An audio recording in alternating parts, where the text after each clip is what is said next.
Bonjour à tous, à toutes. Aujourd'hui, j'ai à peu près les idées claires. Enfin, pour expliquer un problème, je parle. Enfin, un problème, non, mais peut-être la solution. Excusez-moi, des messages. Enfin, un message. Bon,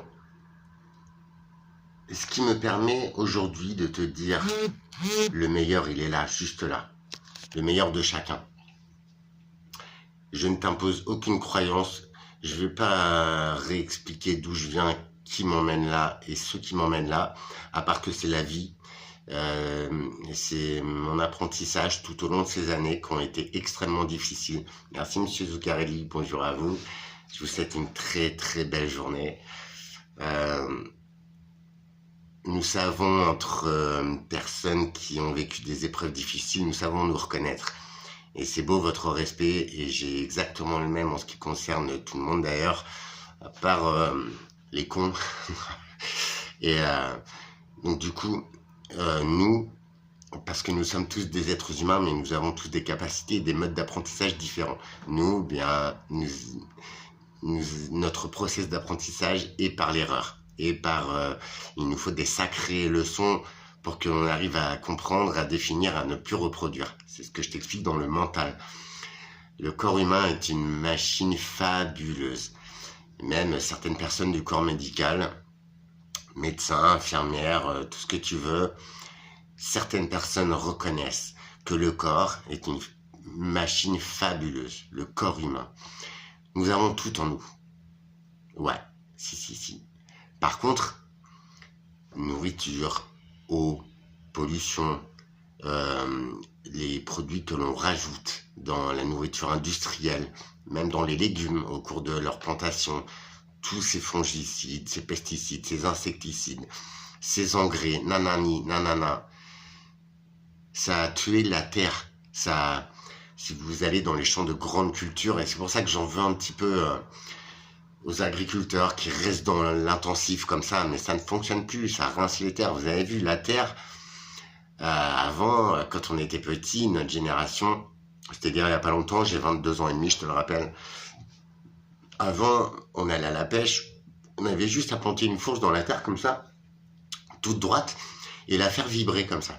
Et en fait, les vibrations, elles faisaient que les vers de terre, ils sortaient. Et donc, on avait juste à les cueillir, tu vois. Mais franc, des vers de terre, il y en avait partout. Il y en avait en nombre. Essaye d'aller dans un champ de maïs, un champ de tournesol. Déjà, la terre, elle est blanche. Enfin, elle est couleur sable, alors que c'est de la terre. Et en plus, sur une couche de 20, 30, 40 centimètres, tu n'as aucun élément vivant. Tu n'as aucun scarabée, aucune fourmi, aucune machin. Parce qu'ils sont rincés par les pesticides. Pesticides qui, je te le rappelle, après, soit sont rincés par les pluies, soit sont à cœur de la plante maintenant. Alors, faut voir ce qu'on bouffe quand même.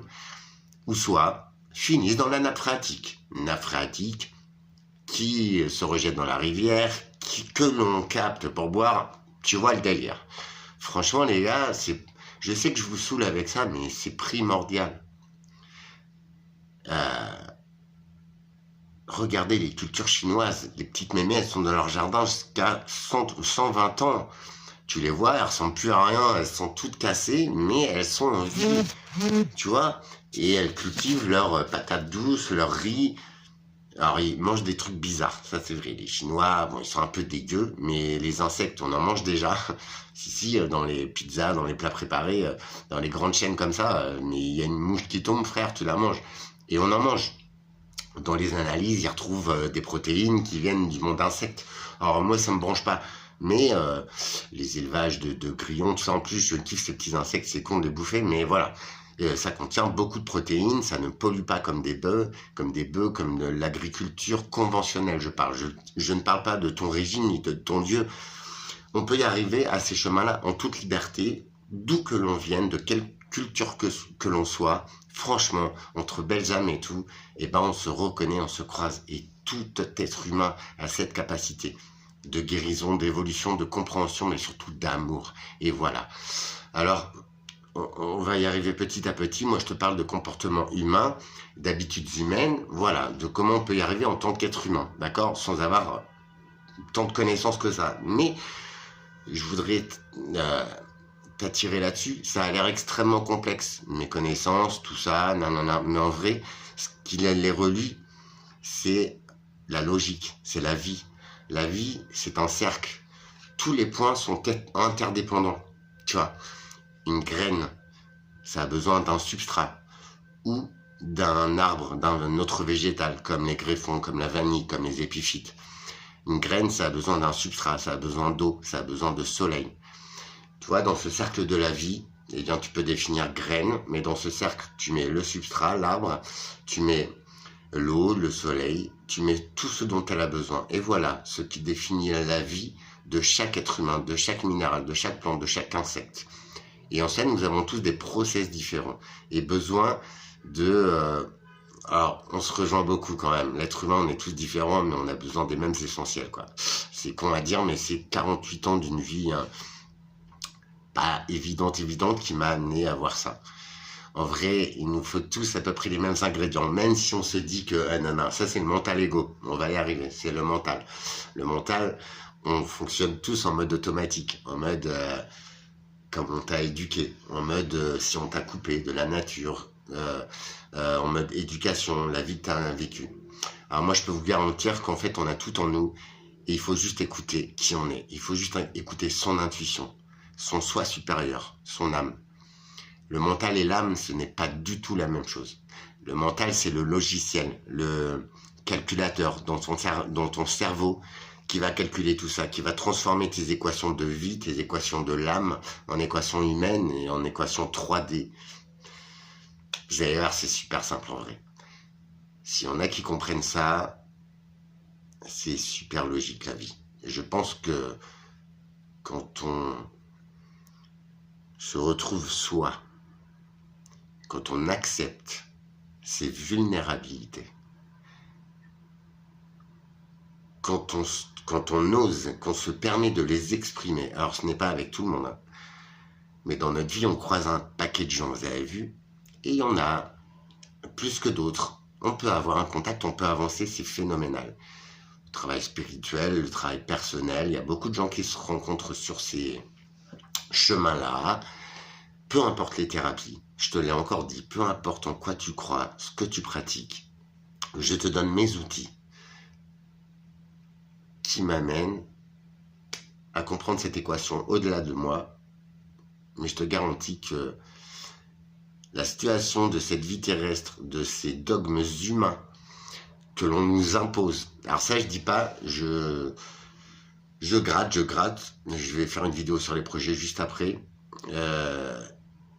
Je galère un peu parce que les systèmes humains sont catastrophiques et en plus en ce moment vous avez vu c'est du grand n'importe quoi, mais c'est pas grave, je vais faire avec, je ne changerai pas le monde pour l'instant de ma petite place, mais j'en rêve. Seul l'amour, l'unité, mais c'est pas l'amour pitié, pas l'amour de Closer, pas l'amour de Penthouse, pas l'amour de tout ça, c'est l'amour universel. Tu te rappelles, la petite guêpe, la fleur, le minéral, la vague, tout ce que tu veux. Tous ces systèmes-là ont des milliards d'années, ils fonctionnent tout seuls. Il n'y a qu'un seul élément sur cette planète qui dérègle tout ça, c'est nous. C'est balèze. Mais nous, alors je dis pas, si on était assez balèze pour recréer des systèmes qui marchent mieux, mais même pas, on crée que de la merde. Et en vrai, ceux qui sont impactés, c'est nous. C'est nous, en bas de l'échelle, qui ne décident rien, qui subissent. Alors je vais faire vite. Ce qui m'a amené là, c'est, t'as vu d'où je viens, tout ça, pouah. Moi par contre, j'ai été toujours relié à la nature, je sais pas pourquoi. J'aimais être au bord d'une rivière la nuit, tout seul, à pêcher mes petites pibales. J'aimais aller dans les champs, ramasser les champignons, malgré que j'y connaisse rien, et qu'au final, bah, y en a beaucoup qui sont pas bons, mais je m'en fous. C'est le fait d'être dans la nature. J'adore les balades dans une forêt, tu vois, c'est tout con. Mais en cela, tu te coupes des champs électromagnétiques, et on va en parler, la résonance de Schumann, ça c'est naturel, mais on peut, justement, vous savez que les cultures mayas, les cultures égyptiennes qui élevaient des pyramides, même en Chine il y en a, même en France, il y en a dans beaucoup de pays des pyramides. Sur l'île de Pâques, vous avez à peu près les mêmes similitudes de construction à une époque où soi-disant, voilà, Donc déjà, fallait un savoir, mais pouah, tous les édifices des Templiers, si vous allez à une échelle satellitaire, ça a un sens. Mais eux, ils n'avaient pas accès aux satellites. Ils pouvaient pas avoir... Enfin, sans aucune machine, ils arrivaient à établir des calculs, mais de fous furieux, les orientations des bâtiments, tout ça, tout ça. Et si seulement, tu vois, maintenant je vais plus t'imposer ce que j'ai réussi à comprendre ou à définir. Et si seulement, pourquoi les pyramides? Pourquoi le Sphinx? Oui, au-delà que ce soit des dernières maisons royales, donc des tombes pour les pharaons, tout ça. Et si